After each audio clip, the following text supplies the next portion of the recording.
ہی بتا دیا تھا۔ مورس بکائی یقین نہیں کر پا رہے تھے کہ فرعون کے ڈوب کر مرنے اور لاش کے بچ جانے کا تذکرہ قرآن پاک میں پہلے ہی موجود تھا۔ اسی دوران مورس بکائی کا سعودی عرب جانا ہوا، جہاں ایک کانفرنس کی شروعات میں قرآن پاک کی ایک آیت پڑھی گئی جس کا ترجمہ ہے، بس آج ہم تیرے بدن کو بچا لیں گے تاکہ تو ان کے لیے عبرت بنے جو تیرے پیچھے آنے والے ہیں، اور یقیناً بہت سے لوگ ہماری نشانیوں سے غفلت برتتے ہیں۔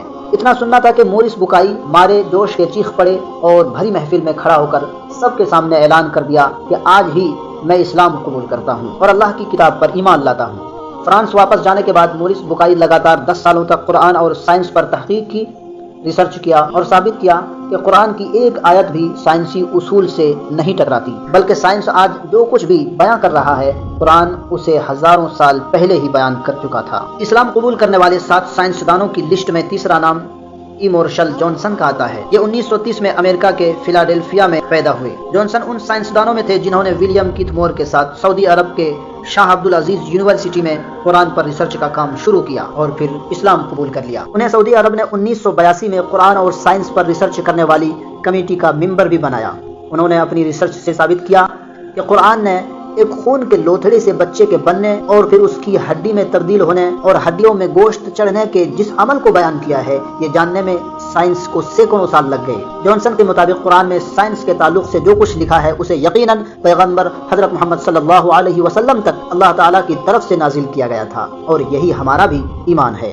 اسلام قبول کرنے والے 7 سائنسدانوں کی لسٹ میں چوتھا نام ٹی ودیا پرساد کا آتا ہے۔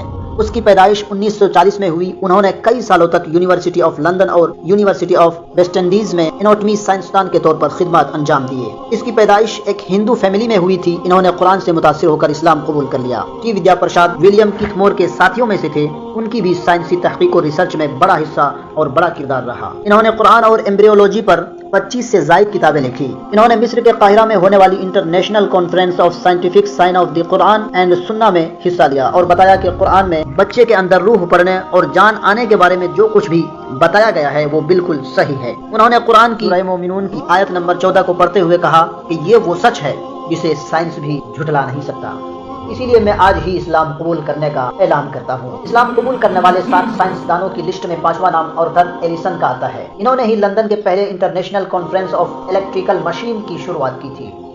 ایلیسن کو آج بھی انگلینڈ کی تاریخ کا سب سے بڑا اور بہترین انجینئر اور سائنٹسٹ مانا جاتا ہے۔ 1985 کے دوران قاہرہ میں میڈیکل امیٹیبلٹی آف دی قرآن کے مضمون پر جب پہلی انٹرنیشنل کانفرنس کیا گیا تو اس میں مغربی ملکوں کے بڑے بڑے سائنسدانوں نے شرکت کی، اور انہی میں سے ایک نام ڈاکٹر آرتھر ایلیسن کا تھا۔ ایلیسن نے قرآن کی سورہ زمر کی آیت نمبر 42 پر اپنا ریسرچ